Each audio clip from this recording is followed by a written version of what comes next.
Ano ang nagbibigay lakas sa iyo upang magpatuloy sa buhay sa kabila ng problemang pinagdadaanan? Isang mabiyaya at puno ng pag-asang araw ng Lunes, mga kapanalig. Dakilain natin ang Panginoon sa patuloy na pagpapalakas ng ating loob na huwag mawawala ng pag-asa sa gitna ng mga pagsubok na ating pinagdadaanan. Dahil padadala niya ang tagapagtanggol, ang Espiritu ng katotohanan na mamagitan sa atin sa Ama. Ito po muli si Sister Lines ng Daughters of St. Paul na nag-aanyayang ihanda na ang sarili sa pagpapahayag ng mabuting balita ngayon.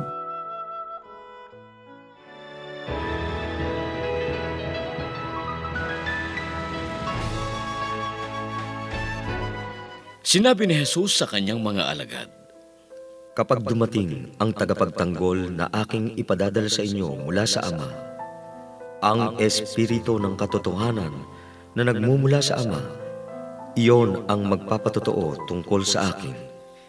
Kaya naman sinasabi ko sa inyo ang lahat ng ito upang pagdating ng oras ay matandaan ninyong sinabi ko ito sa inyo. Bago ako pumasok sa kumbento, nagtrabaho ako sa kooperatiba ng parokya. Madalas, dinadalaw ako ng aming paroko na si Monsignor Generoso Marasigan at kinukumusta ako. Sa pag-uusap namin, natanong ko sa kanya kung pwede ako magmadre. Mula po noon, ginabayan na ako ni Monsignor Marasigan sa aking espiritual na buhay. Siya din ang kinausap ng aking mga magulang bago ako pumasok sa kumbento. Sa mga kwentuhan namin ni Monsignor Marasigan, nasabi niya sa akin na hindi madali ang sumunod kay Kristo. Si Jesus mismo ang nagsabi sa mga alagad na sila ay magdaranas ng hirap. Walang inilihim si Jesus sa kanila. Pero bakit sa kabila ng babalang ito ng kanilang Panginoon, masigasig pa rin silang nagpalaganap ng salita ng Diyos? Dahil nakita nilang muling nabuhay si Jesus. Ito ang naging lakas nila sa kanilang misyon. Sa kabila ng banta ng hirap na kanilang daranasin, hirap sa pagpapalaganap ng salita ng Diyos, pagtakwil sa kanila ng mga taga-sinagoga, pagtugis at iba pang paghihirap na naranasan, hindi nila iyon nalintana dahil napuspos sila ng pagmamahal. At ang Diyos Ama ay magpapadala ng isang gabay, ang Espiritu Santo. Alam natin na lahat ng sumunod kay Kristo ay naging martir. Ano ang nagbigay ng lakas sa kanila upang sa kabila ng hirap ay ipagpatuloy ang pagpapalaganap ng salita ng Diyos? Si Jesus mismo ang nagbigay ng lakas ng loob sa kanila. Ang kanya muling pagkabuhay ay isang malaking sandata upang maging masigasig sila sa gawaing iniatas na Jesus sa kanila. Sa panahon ito ng krisis sa ating kalusugan, bigyan nawa tayo ng lakas ng banal na Espiritu upang patuloy na kumapit sa ating pananampalataya kay Jesus na muling nabuhay. Amen. Amen. Isa na namang pagpapahayag ng mabuting balita ang inyong napakinggan para sa araw na ito. Makiisa sa aming misyon. Maging tagapagpahayag din ng mabuting balita sa pamamagitan ng pag-like, pag-share o pag-tag ng video ito. At kung meron kayong mga prayer intentions, reactions o comments sa video ito, i-message lamang kami sa Paulines Radio PH at sa mga kababayan nating OFWs, lalo na sa mga nawala ng trabaho ngayong panahon ng pandemya, sa mga may sakit ng COVID at sa mga doctors, nurses at health workers na kumakalinga sa kanila, sa ating mga frontliners at sa lahat ng tumutulong upang maibsan ang paghihirap na dinaranas ng ating kapwa. Asahan po ninyong ipinagdarasal namin sa Diyos ang inyong mga kahilingan, kalagayan at kaligtasan. Ito po muli si Sister Lines ng Daughters of St. Paul na nag-iiwan sa inyo ng mga katagang sa panahong ito ng krisis at walang kasiguruhan. Tanging wagas na pag-ibig at pagkalinga ng Diyos ang ating panghawakan.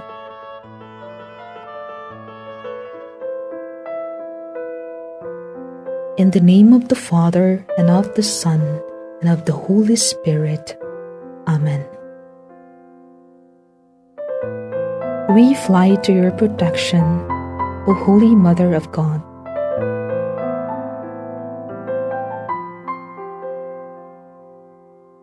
in the present tragic situation, when the world is prey to suffering and anxiety, we fly to you, Mother of God and our Mother, and seek refuge under your protection. Virgin Mary, turn your merciful eyes toward us amid this coronavirus pandemic. Comfort those who are distraught and mourn their loved ones who have died, and at times are buried in a way that grieves them deeply. Be close to those who are concerned for their loved ones, who are sick, and who, in order to prevent the spread of the disease, cannot be close to them.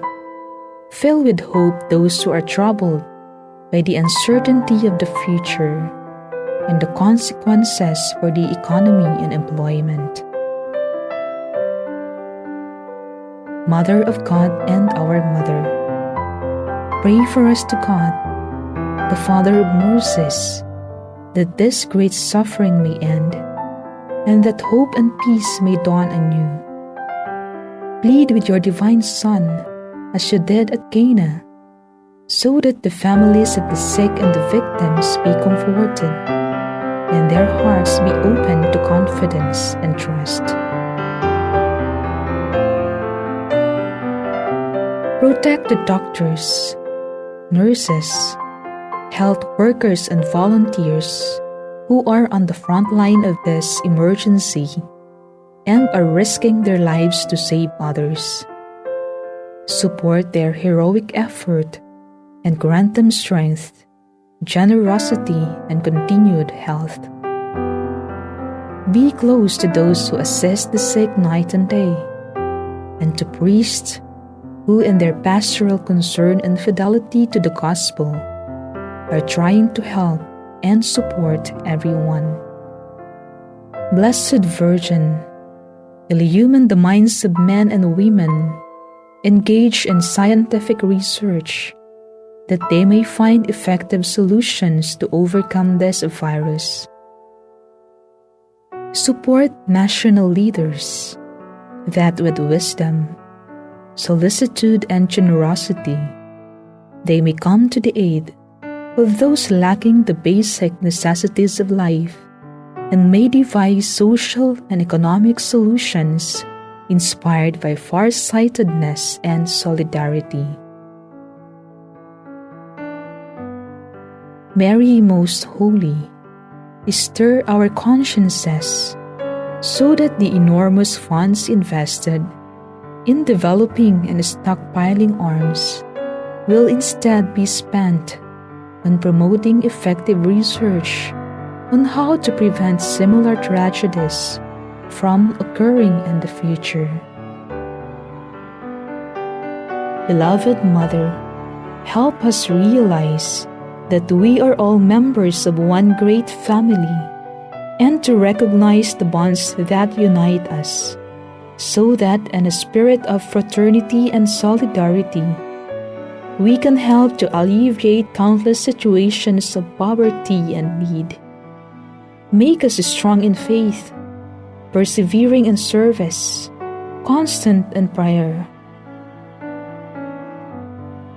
Mary, consolation of the afflicted, embrace all your children in distress, and pray that God will stretch out His all-powerful hand and free us from this terrible pandemic, so that life can serenely resume its normal course.